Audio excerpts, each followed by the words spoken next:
इस वीडियो के माध्यम से हम विकासवादी समाजवाद को देखेंगे।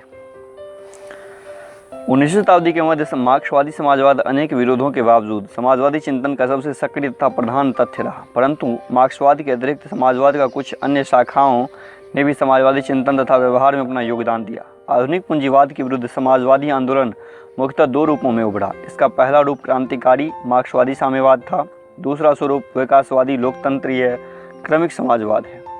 विकासात्मक समाजवाद लोकतंत्रीय विधियों, संसदीय सुधारों, आर्थिक नियोजन तथा कामगारों के चुने हुए प्रतिनिधि को प्रभावक मानते हुए राज्य को शोषण या उत्पीड़न का साधन न मानकर समाजवाद की स्थापना का सक्रिय साधन मानता है।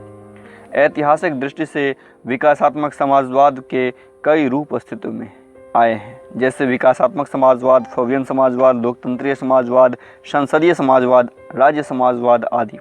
अगला पॉइंट है विकासवादी समाजवाद का विकास कैसे हुआ। विकास 19वीं शताब्दी के अंतिम चरण में मार्क्सवादी की क्रांतिकारी अवधारणा के प्रतिक्रिया स्वरूप विकासात्मक समाजवाद राजनीतिक क्षितिज पर अवतरित हुआ। 1883 में कार्ल मार्क्स की मृत्यु के बाद उसके अनुयायी दो भाग में बंट गए, एक जो रूढ़िवादी तथा क्रांतिकारी तरीकों में विश्वास रखते थे, दूसरे जो विकासात्मक या संशोधनवादी विधियों में विश्वास रखते थे। विकासात्मक समाजवाद के विचार जर्मन में सामाजिक प्रजातंत्रीयवादी लास्ले के विचारों से प्रभावित हुए। लास्ले ने इतिहास की भौतिकवादी व्याख्या के प्रश्न पर मार्क्स से सहमति जताते हुए हिंसात्मक तरीकों से संवैधानिक और शांतिपूर्ण तरीके से पूंजीवादी राज्य के जगह श्रमिक राज्य की स्थापना का सुझाव दिया। किसने? लास्ले ने, जो कि मार्क्स एंगल्स की शिक्षाओं के विपरीत था। लास्ले के इस दृष्टिकोण से जर्मन सामाजिक लोकतंत्र की संज्ञा दी गई। मार्क्स के बाद 1889 में दूसरी इंटरनेशनल की स्थापना हुई, जिसमें विकासवादी समाजवाद के सिद्धांत की अवसरवादी गुट के नेता बर्नस्टीन ने मार्क्सवाद का संशोधन करते हुए संशोधनवाद के रूप में प्रस्तुत किया। विकासात्मक समाजवाद के ये विचार आगे चलकर फोवियनवाद, प्रजातांत्रिक समाजवाद, संसदीय समाजवाद आदि के आधार बने। अतः इस प्रकार विकासात्मक समाजवाद मार्क्स के अनुयायियों के परिवर्ती समुदायों के विचारों का प्रतिनिधित्व करता है। इसके विचारक में जर्मनी के बर्नस्टीन के अलावा फ्रांस के जोडेस, इटली के विस्सोलेटी, ऑस्ट्रिया के ओटो बेबर और इंग्लैंड के फेवियन तथा संसदीय समाजवादी शामिल हैं। अगला पॉइंट है संशोधनवाद। 19वीं शताब्दी के अंतिम वर्षों में यूरोप में एक नरम व व्यवहारिक समाजवाद का उदय हुआ, जिसे संशोधनवाद का पुनर्विचारवाद कहते हैं। संशोधनवाद विचारधारा का प्रमुख प्रतिपादक जर्मनी में बर्नस्टीन, फ्रांस में जीन जैक्स रूसो और बोरोनोवस्की तथा कुछ अन्य विचारक थे। एक बार फिर से, संशोधन विचारधारा के प्रमुख प्रतिपादक जर्मनी में बर्नस्टीन, फ्रांस में रूसो और बोरोनोवस्की तथा कुछ अन्य विचारक थे। संशोधनवाद के प्रमुख सिद्धांत। संशोधनवाद का प्रमुख प्रवर्तक बर्नस्टीन मार्क्स को ही देश जर्मनी का था। संशोधनवाद के प्रमुख प्रवर्तक बर्नस्टीन मार्क्स के ही देश जर्मनी का था। उसने अपनी पुस्तक इवोल्यूशनरी सोशलिज्म में मार्क्स के विचारों तथा सिद्धांतों की कटु आलोचना की तथा उसमें संशोधन का सुझाव रखा। मार्क्सवाद में बर्नस्टीन द्वारा किए गए संशोधन निम्नलिखित हैं। उसने मार्क्स द्वारा प्रतिपादित इतिहास की भौतिकवादी व्याख्या का खंडन करते हुए कहा कि ऐतिहासिक विकास में आर्थिक तत्वों के साथ साथ नैतिक वैचारिक शक्तियाँ भी प्रमुख हैं। इसने अतिरिक्त मूल्य के सिद्धांत को दोषपूर्ण मानते हुए प्रकट किया कि श्रम निर्मित मूल्य के किसी भी सिद्धांत के आधार पर हम वितरण के लिए कोई उपयुक्त प्रणाली स्थापित नहीं कर सकते। बर्नस्टीन ने मार्क्स की इस धारणा को स्वीकार नहीं किया कि पूंजी उत्तरोत्तर थोड़े से लोगों के हाथों में केंद्रित हो जाएगी, और वह यह भी नहीं मानता कि पूंजीवाद में स्वयं विनाश के बीज निहित हैं, क्योंकि उसने समय के अनुसार अपने आप को परिवर्तन किया। बर्नस्टीन मार्क्स की इस बात को भी नहीं मानता कि मध्यम वर्ग का लोप हो जाएगा, बल्कि उसके अनुसार वर्तमान समय मध्यम वर्ग का विस्तार हुआ है। बर्नस्टीन अंतरिम काल में भी श्रमिक वर्ग के अधिनायक तंत्र का विरोध करता है। उसके अनुसार एक न्यायपूर्ण व्यवस्था के अंतर्गत सभी का हित ध्यान में रखा जाना चाहिए। इसके लिए वह जनतांत्रिक शासन व्यवस्था पर बल देता है। बर्नस्टीन मार्क्स की इस बात को भी नहीं स्वीकारता कि समाज में दो ही वर्ग हैं, शोषक तथा शोषित। उसके अनुसार समाज में दो के अलावा भी कई अन्य वर्ग हैं। वह मार्क्स की इस धारणा से भी असहमत है कि श्रमिकों की दशा में निरंतर ह्रास होगा और वह संगठित होकर क्रांति कर देंगे। उसका कहना है कि उत्पादन में बुद्धि के साथ साथ श्रमिक वर्ग के स्थिति में निरंतर सुधार हुआ है। बर्नस्टीन मार्क्स की इस धारणा से असहमत है कि श्रमिकों का कोई देश नहीं होता, क्योंकि आज श्रमिकों का मताधिकार तथा अन्य राजनीतिक अधिकार प्राप्त हैं जिनका प्रयोग कर वे शासकों को पदच्युत कर सकते हैं। और नौवां और अंतिम है, उन्होंने मार्क्स के कोटि सिद्धांत का विरोध करते हुए सुझाव दिया कि समाजवाद की अस्थायी सफलता के लिए सुरक्षा धीरे धीरे एक समान गति से आगे बढ़ने में है। वह क्रांति के स्थान पर वयस्क मताधिकार द्वारा संवैधानिक सुधारों का पक्षधर था। संक्षेप में बर्नस्टाइन ने इतिहास के संबंधों में मार्क्स की भौतिकवादी धारणा, आर्थिक नियतिवाद, वर्ग संघर्ष, अतिरिक्त मूल्य सिद्धांत, पूंजी के केंद्रीकरण सिद्धांत, सामाजिक क्रांति तथा सर्वहारा की तानाशाही की विभिन्न धारणाओं और सिद्धांतों को रद्द कर दिया तथा इसके स्थान पर समाजवाद की स्थापना के लिए संवैधानिक तरीकों, राष्ट्रीय लोकतंत्र, सामाजिक सुधार तथा विकासवादी प्रक्रिया का समर्थन किया। अगला पॉइंट है फेबियनवाद। फेबियनवाद भी एक विकासात्मक समाजवादी दर्शन है। इसका उदय इंग्लैंड में उसी समय हुआ जब जर्मनी में बर्नस्टीन इस समय लिख रहे थे। फेबियनवाद समाजवाद के इतिहास फेबियन सोसाइटी के साथ जुड़ा है। यह इंग्लैंड में 10-12 व्यक्तियों का एक दल था जो अमेरिकी प्रोफेसर डेविडसन के छत्रछाया में नीति शास्त्र का अध्ययन करने के लिए एकत्रित हुए थे। इन्होंने अमेरिकी प्रोफेसर डेविडसन के शिष्यत्व छोड़कर 4 जनवरी 1884 में फेबियन सोसाइटी की स्थापना की।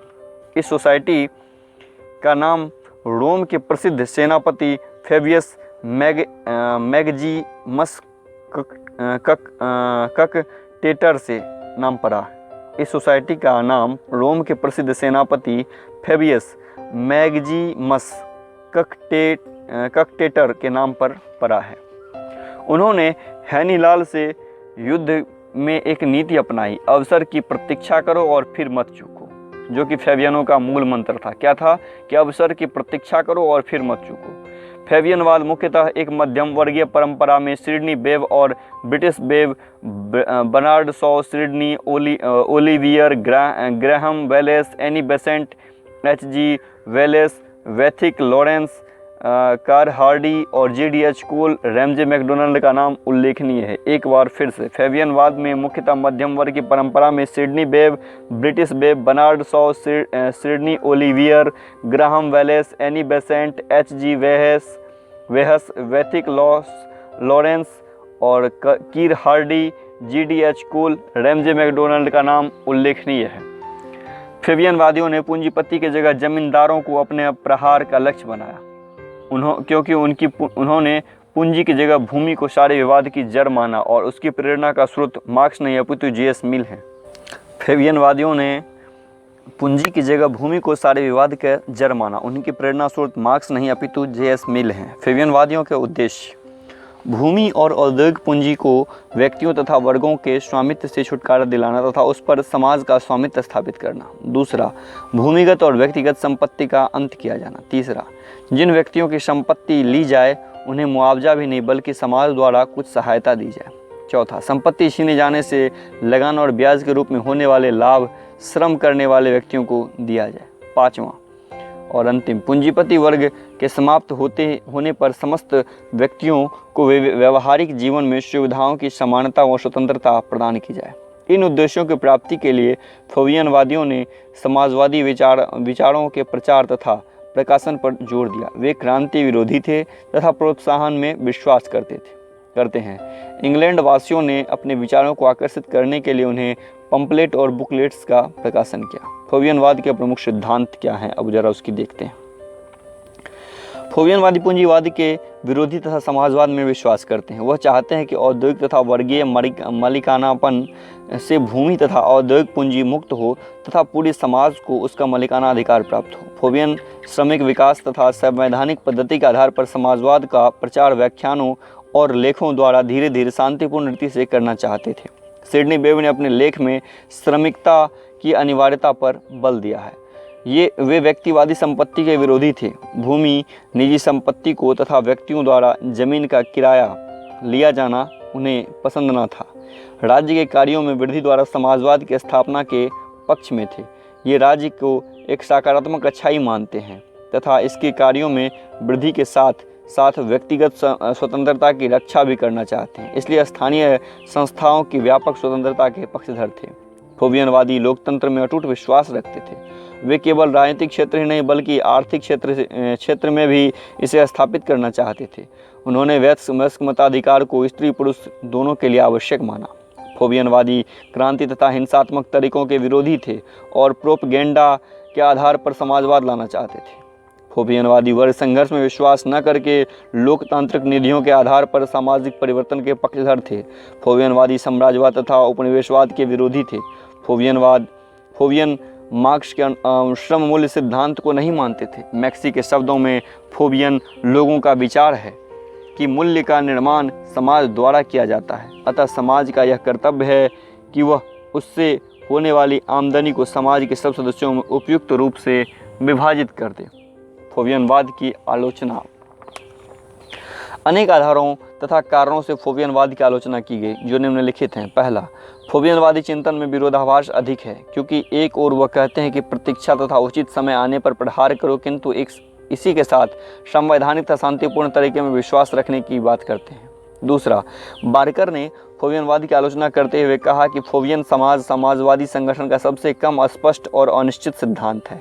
फोवियनवाद ने अपनी भक्ति बदलते रहते हैं और सफलता के लिए केवल चालाकी पर निर्भर करते हैं।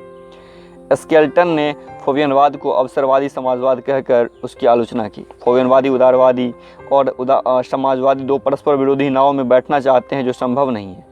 कुछ आलोचकों का मानना है कि फोवियन सच्चे समाजवादी नहीं थे और पूंजीवादी यंत्रणा से मुक्ति के लिए श्रमिक वर्ग की क्रांतिकारी लालसा को प्रतिबंधित करना चाहते थे और छोटे मोटे सुधारों द्वारा पूंजीवाद को सदा के लिए सीमित रखना चाहते थे। उपरोक्त आलोचनाओं के बावजूद इस बात से इनकार नहीं किया जा सकता कि फोवियनवादी विचारधारा ने इंग्लैंड में बहुत को प्रभावित किया।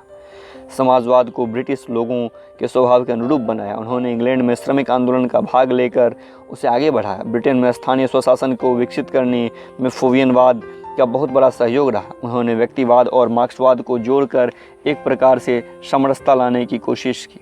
अगला पॉइंट है लोकतांत्रिक समाजवाद। जर्मनी में बेवेल और बर्नस्टाइन तथा इंग्लैंड में फोवियनवादी चिंतकों के विचारों के अलावा स्वीडन में ब्रेटिंग और हैंसन, ब्रिटेन में हेडसन और एटली, फ्रांस में जॉडी और ब्लम, बेल्जियम तथा नॉर्वे की लेबर पार्टियों तथा हॉलैंड, डेनमार्क और ऑस्ट्रिया की सोशल डेमोक्रेटिक पार्टियों ने समाजवाद की जिस संसदीय प्रणाली का विकास किया उसे व्यापक स्तर पर लोकतांत्रिक समाजवाद कहा गया। यह मुख्यतः ब्रिटिश समाजवादी आंदोलन या जिसका विकास 20वीं शताब्दी में हुआ। वैचारिक पृष्ठभूमि और परिस्थिति के अंतर के कारण ब्रिटेन ने मार्क्स के सिद्धांतों या रूसी साम्यवाद को ज्यों का त्यों न अपनाकर एक नए रूप में अपनाया जिसे प्रजातांत्रिक समाजवाद कहते हैं। इसका उद्देश्य राजनीतिक स्वतंत्रता तथा आर्थिक समानता के आधार पर एक नए समाज की प्रस्थापना करना था। प्रजातांत्रिक समाजवाद के समर्थक विचारों में R.H. Tawney, Ramsay MacDonald, Sidney Webb, British Webb, Harold Laski, J.D.H. Cole, Clement Attlee, America के नॉर्मन थॉमस, भारत के पंडित नेहरू का नाम प्रमुख है। एक बार फिर से प्रजातांत्रिक समाजवाद के समर्थक विचारों में R.H. Tawney, Ramsay MacDonald, Sidney Webb, British Webb, Harold Laski, J.D.H. Cole, Clement Attlee और अमेरिका में नॉर्मन थॉमस, भारत के पंडित नेहरू के नाम प्रमुख हैं। प्रजातांत्रिक समाजवाद के मूल सिद्धांत क्या हैं आखिर इसके? प्रजातांत्रिक समाजवाद पूंजीवाद और साम्यवाद दोनों के विरोधी हैं। जहां वह पूंजीवाद को असमानता तथा आम जनता के शोषण पर आधारित मानता है, वहीं उसने साम्यवाद को नवीन साम्राज्यवाद का मंत्र कहकर उसकी निंदा की। यह व्यक्ति के संकुचित हितों के विरुद्ध समाज के हितों को प्राथमिकता देता है। इस उद्देश्य के लिए चाहता है कि राज्य व्यक्ति के क्रियाकलाप को नियमित करे। जहाँ तक उत्पादन का संबंध है वहाँ लाभ की तुलना में जनसेवा को अधिक महत्व देता है। प्रजातांत्रिक समाजवाद वर्ग संघर्ष के विरुद्ध है। वह समाज में एकता लाने के लिए समाज में विभिन्न वर्गों के मध्य सहयोग पर बल देता है। प्रजातांत्रिक समाजवाद चाहता है कि मूलभूत तथा महत्वपूर्ण उद्योगों पर राज्य का नियंत्रण हो ताकि इन उद्योगों से जो लाभ राज्य को हो उसका उपयोग जन कल्याण के विकास में हो सके। प्रजातांत्रिक समाजवादी निजी संपत्ति को समाप्त करने के स्थान पर उसे सीमित करने के पक्षधर थे।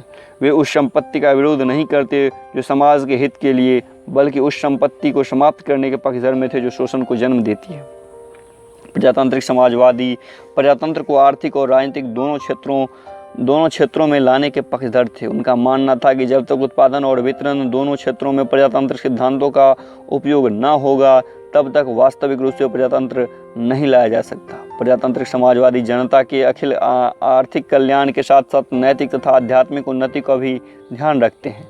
उसका अंतिम लक्ष्य एक कल्याणकारी राज्य की स्थापना है जिसमें लोगों की जीवन स्तर ऊंचा होना, आर्थिक असमानताएं कम होना और सबकी प्राथमिक आवश्यकताएं पूरी की जाएगी। प्रजातांत्रिक समाजवादी शांतिपूर्ण और संवैधानिक विधियों द्वारा परिवर्तन के पक्षधर थे। वे समाजवाद के क्रमिक कार्यक्रम में विश्वास करते थे। प्रजातांत्रिक समाजवादियों ने आर्थिक स्वतंत्रता के साथ साथ बौद्धिक और प्रजातांत्रिक स्वतंत्रता पर भी बल दिया है। सत्ता के विकेंद्रीकरण पर बल देते हुए स्थानीय संस्थाओं को अधिक से अधिक ऊंचाइयों दिए जाने के पक्षधर थे। अगला पॉइंट है प्रजातांत्रिक समाजवाद की आलोचना। तो आइए, यद्यपि प्रजातांत्रिक समाजवाद ने पूंजीवाद और साम्यवाद दोनों के गुणों को मिलाते हुए व्यक्ति और समाज के हितों को सामंजस्य स्थापित करते हुए लोक कल्याणकारी राज्य की स्थापना पर बल दिया है, तथापि विद्वानों द्वारा इसकी काफ़ी आलोचना की गई। प्रजातांत्रिक समाजवाद ठोस दर्शन पर आधारित नहीं है। इसने प्रजातंत्र और समाजवाद दोनों को मिलाकर विरोधाभाव उत्पन्न किया है। यह राज्य शासन के हाथ में व्यक्ति का अत्यधिक केंद्रीकरण कर देता है, जिससे तानाशाही स्थापित होने की संभावना बढ़ जाती है। यह शांतिपूर्ण उपायों द्वारा परिवर्तन का पक्षधर है। आलोचकों का कहना है कि शांतिपूर्ण उपायों द्वारा महत्वपूर्ण परिवर्तन लाना संभव नहीं है। प्रजातांत्रिक समाजवाद में लालफीताशाही तथा भ्रष्टाचार की संभावना बढ़ जाती है। यह भौतिकवादी बातों पर अधिक बल देता है और नैतिक सिद्धांतों की उपेक्षा करता है। राज्य द्वारा उत्पादन के सभी साधनों पर नियंत्रण किए जाने से व्यक्ति की प्रेरणा समाप्त हो जाती है और इसका उत्पादन पर प्रतिकूल प्रभाव पड़ता है। इन आलोचनाओं के बावजूद भी प्रजातांत्रिक समाजवाद ने स्वतंत्रता, समानता तथा व्यक्ति के अधिकारों के आग्रह करके व्यक्ति के गौरव को बढ़ावा दिया है। यह निजी संपत्ति का शोषण के लिए दुरुपयोग रोककर उसे लोक सेवा के यंत्र के रूप में परिवर्तित करता है। गत वर्षों में इसकी बढ़ती हुई लोकप्रियता ने सिद्ध कर दिया है कि व्यावहारिक स्तर पर इसका कोई विकल्प नहीं है। अगला पॉइंट है श्रम संघवाद, सिंडिकलिज्म। फ्रांस में समाजवादी आंदोलन श्रमाधिपत्य या श्रम संघवाद के रूप में विकसित हुआ। फ्रांस में यह फ्रांसीसी श्रम आंदोलन की एक धारा थी। श्रम संघवाद के विकासात्मक समाजवाद, जिसका प्रतिनिधित्व फेबियनवाद तथा राज्य के न्यायवाद करते हैं, के विरुद्ध एक बहुपक्षीय विरोध है। जहाँ फेबियनवाद का उद्देश्य समाजवाद में सामान्यतः शांतिपूर्ण बनाना था, श्रम संघवाद ने इसे श्रमजीवी तथा क्रांतिकारी बनाने का प्रयास किया। इसके अनुसार श्रम संगठन व उसके संघ भावी समाज व्यवस्था के केंद्र में होंगे तथा उसकी मांग थी कि श्रम संघ राजनीतिक दलों से सर्वथा स्वतंत्र होंगे। श्रम संघवाद राज्य को एक पूंजीवादी तथा मध्यम वर्गीय समुदाय समझकर उसकी अवहेलना करता है। श्रमिक वर्ग के कल्याण के लिए श्रमिकों को स्वावलंबी बनाने तथा समाज में अपनी भूमिका के उपयुक्त साधनों को अपनाकर अपनी मुक्ति प्राप्त करने का उपदेश देता है। यह प्रधानतः क्रांतिकारी है, न केवल पूंजीवादी के विरुद्ध में बल्कि अपने सपनों के नवीन समाज में भी राज्य का निषेध करने ये मार्क्स की अपेक्षा प्रोधा अराजकतावादी का अधिक अनुसरण करते हैं। श्रम संघवाद को अराजकतावाद तथा मार्क्सवाद का समन्वय कहा जाता है। श्रम संघवाद को अराजकतावाद तथा मार्क्सवाद का समन्वय कहा जाता है। इस विचारधारा के प्रवर्तक जॉर्ज सोरेल हैं तथा इसी के जुड़े अन्य दार्शनिक लेगार्डेल हैं। जॉर्ज सोरेल और लेगार्डेल हैं। इस श्रम सिद्धांत संघवाद का मूल सिद्धांत क्या है? श्रमिक संघवाद राज्य के विरुद्ध है और उसके शोषक पूंजीपति एवं मध्यम वर्ग की संस्था मानता है। इसका मूल विचार यह है कि श्रमिकों को अपनी मुक्ति प्राप्त करने का प्रयास स्वयं अपने हितों, अपने प्रयत्नों से बिना किसी सहायता लिए हुए, बिना किसी राज्य तथा संसदीय यंत्र पर निर्भर किए हुए अपने द्वारा बनाई गई संस्था द्वारा करना चाहिए। श्रमिक संघवादी मार्क्स के वर्ग संघर्ष सिद्धांत को स्वीकार करते हैं। उसका कहना है कि पूंजीवाद के विरुद्ध वर्ग संघर्ष का संचालन औद्योगिक कार्यवाही के क्षेत्र में होना चाहिए, राजनीतिक क्षेत्र में नहीं। यदि मजदूर वर्ग को मुक्ति मानी है तो उन्हें उत्पादन के साधनों पर अवश्य नियंत्रण रखना चाहिए। श्रमिक वर्ग के प्रभुत्व का समर्थन करते हुए श्रमिक संघवादी यह दावा करते हैं कि समाज में संपूर्ण आर्थिक और राजनीतिक जीवन पर नियंत्रण श्रम संगठन या श्रमिकों का होना चाहिए। श्रम संघवादी लोकतंत्र के विरोधी हैं क्योंकि उनके अनुसार वर्ग संघर्ष और लोकतंत्र एक साथ नहीं चल सकते। जनतंत्र के प्रति श्रम संघवादियों की उपेक्षा का एक कारण यह है कि यह वर्गों में विश्वास करते हैं, राजनीतिक दलों में नहीं, जिस पर लोकतंत्र आधारित है। श्रम संघवादी उत्पादन प्रणाली के विरुद्ध प्रत्यक्ष कार्रवाई की घोषणा करते हैं। इनकी पद्धतियों में आम हड़ताल, औद्योगिक तोड़फोड़, बहिष्कार, धीरे धीरे काम करना, सुस्ती, लापरवाही तथा गलत लेबल लगाना प्रमुख है। ये अपने कार्य पद्धति को सांकेतिक नाम केकेनी कह देते हैं। ये अपने कार्य पद्धति को सांकेतिक नाम केकेनी देते हैं। संघ संघवाद का मूल्यांकन। अन्य विचारधाराओं के भांति श्रम संघवाद में गुण और दोष दोनों हैं। इसके गुणों को वर्णन बर्टन रसल ने अत्यधिक सुंदर शब्दों में किया है, जिसका सारांश कुछ इस प्रकार है। श्रमिक संघवाद का व्यवहारिकता के विषय में कुछ भी विचार क्यों न हो, किंतु इसमें कोई संदेह नहीं, इसने मजदूर आंदोलन को पुनर्जीवित किया। मनुष्य के उत्पादक के रूप में महत्व देकर श्रमिकों के लिए अधिक स्वतंत्रता और उद्योगों में स्वशासन की मांग करके और इस बात का आग्रह करके कि इधर उधर थोड़े बहुत परिवर्तन से काम नहीं चलेगा, बल्कि समाज की नवीन रचना आवश्यक है। श्रम संघवाद ने श्रम और मानव जाति की महान सेवा की। इतना होने के बावजूद भी श्रम संघवाद विश्व युद्ध के साथ निश्चित आंदोलन के रूप में समाप्त हो गया, क्योंकि इसमें निम्नलिखित दोष थे। इसने राज्य, जनतंत्र तथा संसदवाद के प्रति अतिशय विरोध किया। इसने मनुष्य को उपभोक्ता के रूप में न देखकर उत्पादक के रूप में देखा। इसकी बुद्धि विरोधी स्वरूप थी। इन दोषों के कारण श्रम संघवाद सर्वसाधारण को प्रभावित न कर सका। विशुद्ध श्रम संघवाद तो इतना अधिक अराजकतावादी है कि उसे कहीं लोकप्रियता प्राप्त नहीं हो सकी, इसलिए वह सर्वत्र विफल हुआ। सामाजिक परिवर्तन के लिए व्यक्ति शांतिपूर्ण तथा संवैधानिक साधनों को पसंद करते हैं, हिंसात्मक क्रांति को नहीं। श्रम संघवाद की कमजोरी थी कि इसने पूंजीवाद पर अपने आक्रमण में आश्चर्य और अकस्मात आघात को प्रधानता दी और उसके लिए पर्याप्त तैयारी की उपेक्षा की।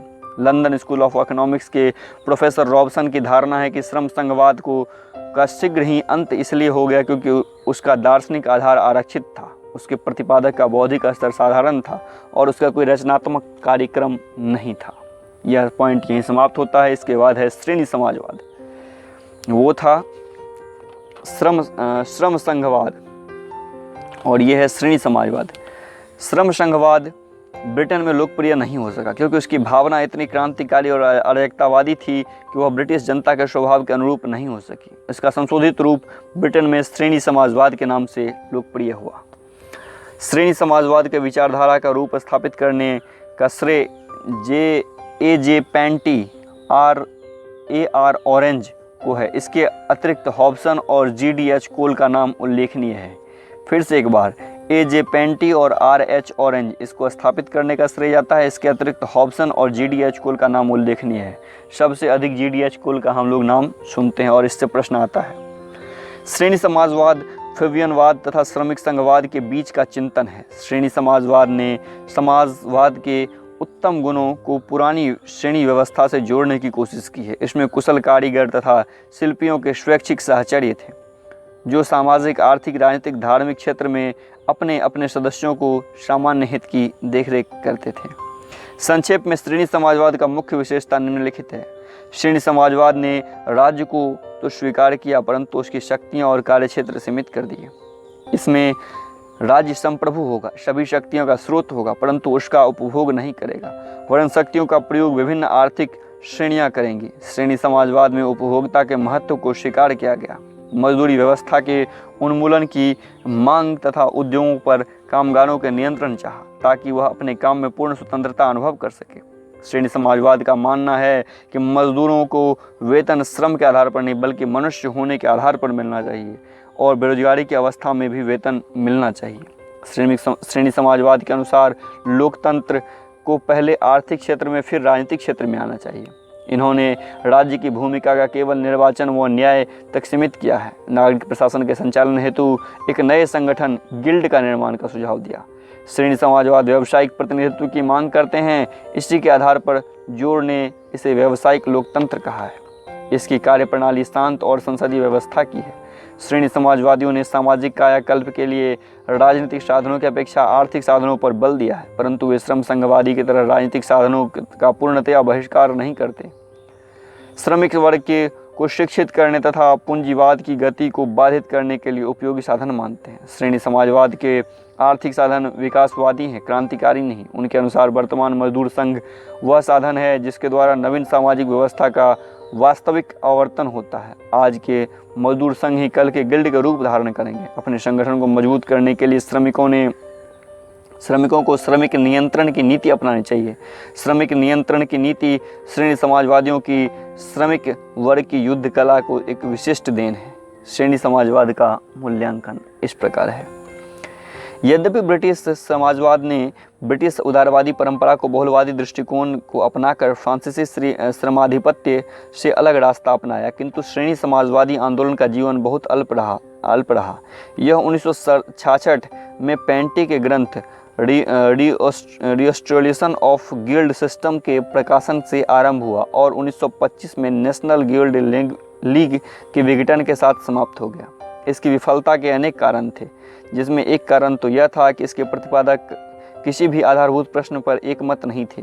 नवीन भावी समाज की रूपरेखा तथा उसे प्राप्त करने के लिए उपयुक्त साधनों के संबंध में उसमें मत विभिन्न था। दूसरे कारण थे लड़ाई से उत्पन्न उसके अनुकूल परिस्थितियों का अंत हो जाना। श्रेणी समाजवाद के अधिकतर आधारभूत विचारों में वह सार्वभौमिक आकर्षण नहीं था जो किसी आंदोलन की सफलता की पहली शर्त है, परंतु इसका अर्थ यह नहीं कि यह सर्वथा निष्फल नहीं रहा। इसका कुछ हद तक सफल प्रभाव भी पड़ा। इसने मजदूर संघ को आंदोलन के रूप में परिवर्तन और निर्वाचन के दोषों पर प्रकाश डाला। इसने इस विश्वास का अंत किया कि समाजवाद का सारा उद्योग ही राज्य के अधीन ला देना है। यदि 20वीं शताब्दी में समाजवाद का अर्थ उद्योग का राष्ट्रीयकरण मात्र से है तो कुछ अधिक और भिन्न समझा जाता है तो इसे श्रेणी समाजवाद को ही है। और यह अध्याय यहीं पे समाप्त होता है। अगले अध्याय में हम गांधीवाद को पढ़ेंगे।